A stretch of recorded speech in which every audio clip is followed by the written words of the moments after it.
Good morning, I'm Diane Macedo. Thanks for streaming with us. In today's update, President Biden announced a month of action, hoping to entice Americans not vaccinated against COVID-19 to get at least one shot by July 4th. Biden's plans include offering extended pharmacy hours, free child care for when parents go to get the shot, and educating communities about the vaccine. At least 12 states have more than 70% of their adult populations at least partially vaccinated, but 6 states have yet to reach the halfway mark. Activists demanding justice for the police killing of Andrew Brown Jr. are taking their case to the Department of Justice. A group led by NAACP leaders in Elizabeth City, North Carolina, is set to meet with Attorney General Merrick Garland today to push for a federal investigation into Brown's death. The district attorney determined the sheriff's deputy's use of force was justified because Brown drove his vehicle toward them and allegedly made contact with one deputy twice before officers fired their weapons. Attorneys for Brown's family called the decision a slap in the face and an attempt to whitewash an unjustified killing. And it's the end of an era for college basketball. Duke University has announced legendary head coach Mike Krzyzewski will retire after next season. Coach K has won 5 national titles over his 41 seasons coaching the Blue Devils and holds the record for most coaching victories. He also served as head coach of the U.S. men's national basketball team, leading superstars like Kobe Bryant and LeBron James to 3 Olympic gold medals. Coach K says in a statement that he has been blessed to coach some of the finest young men and greatest players in basketball history. He's expected to hold a news conference at 11:30 Eastern, and we will bring that to you live when it happens. And we're learning new details about a wave of cyber attacks targeting the U.S. JBS, one of the world's biggest meat suppliers, is still recovering from the attack believed to be by a Russian hacking group. Meanwhile, investigators say New York City's MTA, the largest public transit system in the country, was hit by cyber criminals linked to China. It all comes in the wake of the cyber attack on a critical pipeline last month, causing a gas shortage in the southeast. Whit Johnson has the latest.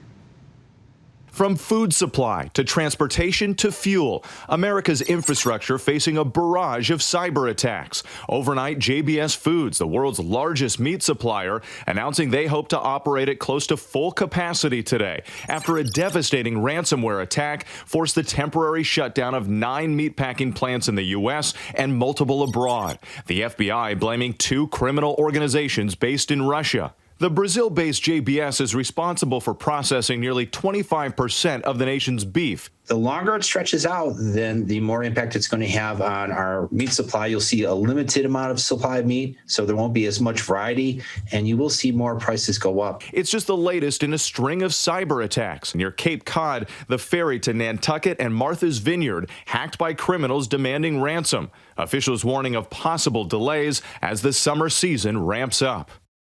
Now, all of this follows the hack on the Colonial Pipeline last month, which caused major disruption, panic buying, and gas shortages on the East Coast. Russian-based groups also suspected in that attack, leaving many to wonder what's next and how to stop it. Diane? All right, Whit Johnson, thanks for that. And as experts warn of rising ransomware attacks, our team in Moscow has been tracking the growing threat from Russia and found this isn't just an underground threat, but one very much in the open. We got an inside look at a conference where alleged bad actors are working alongside hackers who say they are working to protect companies and governments. And that has U.S. officials very concerned. ABC's Patrick Reevell has more. What you're looking at is a conference full of hackers. The biggest event of its kind in Russia. Thousands packed in a hall in downtown Moscow. It looks a lot like any other conference. Keynote speakers, technology displays. And it's here where Russia's top cyber talent are honing their skills, attacking and defending this made-up city, gaming out how to fend off the next big cyber attack. I'd say we are one of the best in the world when it comes to IT. In the last month, the type of cyber attacks simulated here have become all too real for many people. A spate of spectacular ransomware attacks occurring around the world. One of the nation's biggest fuel pipelines forced to shut down after a cyber attack. Last month, the crippling attack on the Colonial Pipeline in the United States that carries 40% of the East Coast's gas supply.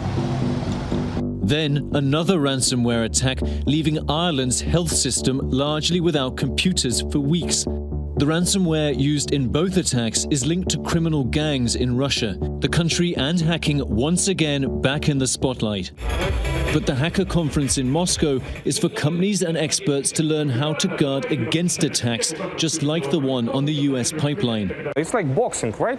So you start boxing with somebody and you may fail, but then you get more experience. Every time you have opponent which is stronger, and probably at the end of the day you fight with a champion, world champion. But the cyber world is complicated. Last month, the Biden administration sanctioned the conference's organizer, Positive Technologies, as part of measures to punish Russia, including for cyber attacks by its intelligence services. The US accused the company of supporting Russian intelligence and alleged this conference is a recruiting ground for Russian cyber spies. So going through this logic, we should close all conferences all over the world. This story is more in like political and geopolitical things. What we know is that we are open company, we fully transparent, we help to many vendors and to many companies to improve security in their products. Positive Technologies is one of Russia's biggest private cybersecurity firms. They work with many major international companies. It denies it provides any offensive tools to Russia's government. We do have defensive products like web application firewall, which may help you to protect the website. And from this perspective, either FSB or Ministry of Defense or Ministry of Interior, like a police, can be our customers, and they are our customers buying defensive technologies. So far, the US imposed sanctions against Russia seem not to have deterred the Kremlin. Just last week, Microsoft saying Russian state hackers hijacked the email system of USAID, a government agency. The Kremlin denying allegations that they were involved. Cybersecurity expected to be one of the top concerns for Biden when he and Putin have their first summit later this month. Hello, my friends. My name is SERGEY PAVLOVICH, and this is my channel Mother Russia. SERGEY PAVLOVICH was a cybercriminal. He now hosts a popular YouTube show in Russia, sometimes also dubbed in English, where he talks about Russian cybercrime and how people can protect themselves from it. We have a good saying here: if you don't steal in Russia, you have no problems. In 2008, the Justice Department indicted Pavlovich as part of an alleged hacking ring that stole 40 million payment card numbers. He was jailed in his native Belarus for 10 years. America sent here papers about our crime, but police and FSB and so on, law enforcement agencies don't want to investigate our crime here, because we don't steal from our people, and this is not their problems, this is American problems. Ransomware is now very often rented as a service, meaning those behind the attacks could be anywhere. The most sophisticated ransomware is Russian origin, is made in Russia. But who use it exactly, we don't know. Today I can rent it, tomorrow you can rent it. Experts say there's little appetite from the Kremlin to prosecute cybercrime, or that for now US sanctions are doing much to deter attacks from Russian intelligence. It means that more attacks are likely only a matter of time. Patrick Reevell for ABC News. Our thanks to Patrick Reevell for that report. And it's been 10 years since Ricky Martin came out. Now he says he has no more secrets. When we come back, why he says he's more comfortable than ever before. Stay with us.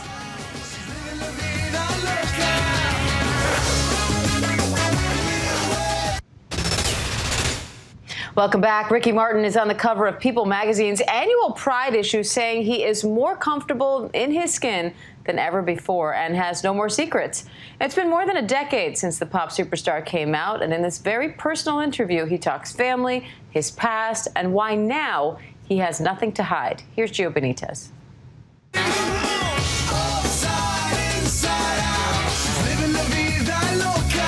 Superstar Ricky Martin holding nothing back, gracing the cover of People's second annual Pride issue. The singer telling the magazine that now, more than ever, he accepts himself exactly the way he is. There is no privacy. When it comes to my sexuality, when it comes to who I am, I want to talk about what I'm made of, about everything that I am. Because if you hide it, it's a life or death situation. I was really afraid of letting anyone know that I was gay. More than anything, is that this is a man who at 49 is more comfortable in his skin than ever before, and he wants to normalize families like his. A decade since coming out, Martin says he has no regrets when it comes to his past relationships. When I was dating women, I was in love with women. I am a gay man. I am in love with my husband. But yes, that's life. This all on the heels of his highly anticipated upcoming album, Play. The first single debuts next Thursday. I want to go out there and I want to play and I want to bring all these rhythms that people know me with. I want to bring back my culture. The 49-year-old singer saying he has no plans of slowing down anytime soon. I am hungry for life. Let's see what happens. I'm having a great time. I am. And he says that new album will have all the rhythms he's known for, but that he's also inspired by a new generation of LGBTQ artists like Lil Nas X. For that full People-exclusive interview, pick up that Pride issue. It's on newsstands right now. Diane. Great to see him doing so well. Gio, thank you for that.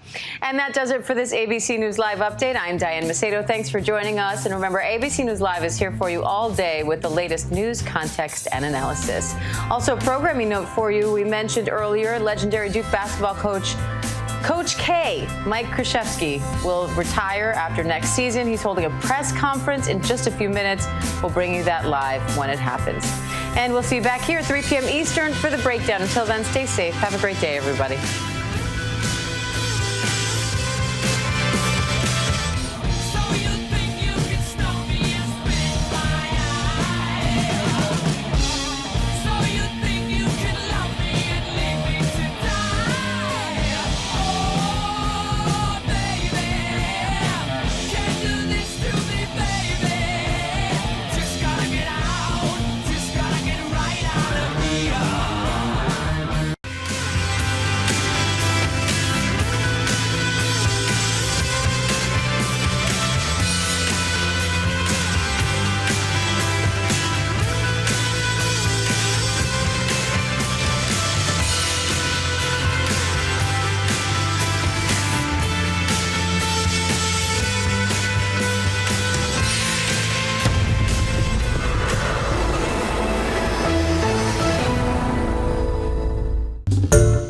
Hi everyone, George Stephanopoulos here. Thanks for checking out the ABC News YouTube channel. If you'd like to get more videos, show highlights, and watch live event coverage, click on the right over here to subscribe to our channel, and don't forget to download the ABC News app for breaking news alerts. Thanks for watching.